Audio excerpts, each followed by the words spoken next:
Hi friends, అందరికీ భోగి పండుగ, మకర సంక్రాంతి మరియు కనుమ శుభాకాంక్షలు. అందరూ ఆయురారోగ్యాలతో, అష్టైశ్వర్యాలతో ఈ పండుగ నుండి సంతోషంగా ఉండాలని, అనుకున్న కోరికలన్నీ నెరవేరాలని ఆ భగవంతుని ప్రార్థిస్తున్నాను. నా ఛానల్ని సబ్స్క్రైబ్ చేసి ఎంకరేజ్ చేస్తున్న ప్రతి ఒక్కరికి పేరు పేరున ధన్యవాదాలు. ఇంకా ఎవరైనా సబ్స్క్రైబ్ చేయని వారు ఉంటే please subscribe my channel and like share my channel. ఈరోజు కనుమ పండుగ గురించి తెలుసుకుందాం. కనుమ రోజు ప్రయాణం చేయకూడదు అంటారు. అది ఎందుకు ప్రయాణం చేయకూడదు అనేది ఇప్పుడు తెలుసుకుందాం. సంక్రాంతి అంటే పంటలు పండుగే అని అందరికీ తెలిసిందే. కానీ ఆ పంటలు బాగా పండాలంటే పశువుల సాయం కూడా కావాలిగా.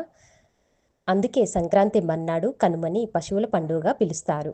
పశువులు ఉన్నవారు ఆ రోజు వాటిని శుభ్రంగా అలంకరించి మంచి ఆహారం పెడతారు. పక్షులకి కూడా ఆహారం అందేలా ఇంటి చూరుకి ధాన్యపు కుంచులు వేలాడదీస్తారు. ఇదంతా రైతుల సంగతి. కానీ మిగతా వారు పాటించే ఆచారాలు కూడా చాలా ఉన్నాయండోయ్. సంక్రాంతిలో ఉత్తరాయణం మొదలవుతుంది. ఈ ఉత్తరాయణంతోనే భూమి తిరిగి దిశ మారుతుంది.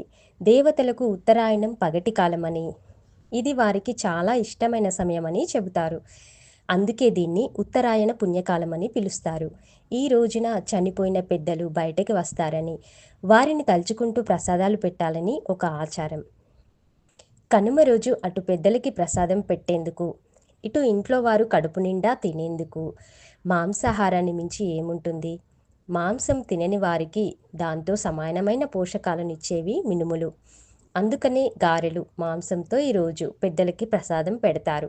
అందుకే కనుమ రోజు మినుములు తినాలి అనే సామెత మొదలైంది. మినుములు ఈ చలికాలంలో ఒంట్లో తగినంత వేడిని పెంచేందుకు కూడా ఉపయోగపడతాయి. కనుమ రోజు పెద్దల కోసం విందు భోజనం తయారు చేయటమే కాదు, దాన్ని అందరూ కలిసి తినాలనే నియమం కూడా ఉంది.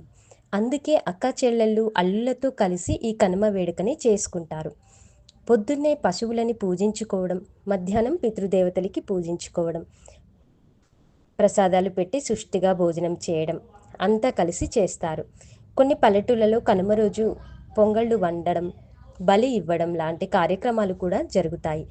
అందుకే తెలుగువారికి సంక్రాంతి అంటే కేవలం ఒక్కరోజు పండుగ కాదు, భోగి, సంక్రాంతి, కనుమలు కలిసిన 3 రోజుల పండుగ. కనుమ రోజు ఇంత హడావిడి ఉంటుంది కాబట్టి ఆ రోజు కూడా ఆగి పెద్దలని తలుచుకొని బంధువులతో కాస్త సమయం గడిపి విశ్రాంతి తీసుకొని మర్నాడు ప్రయాణించమని చెబుతారు.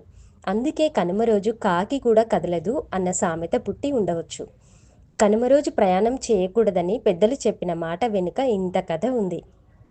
అత్యవసరం అయితే తప్ప ఆ మాట దాటకూడదని, ఒకవేళ కాదు కూడదంటూ కనుమ రోజు ప్రయాణం చేస్తే ఆటంకాలు తప్పవని అంటారు.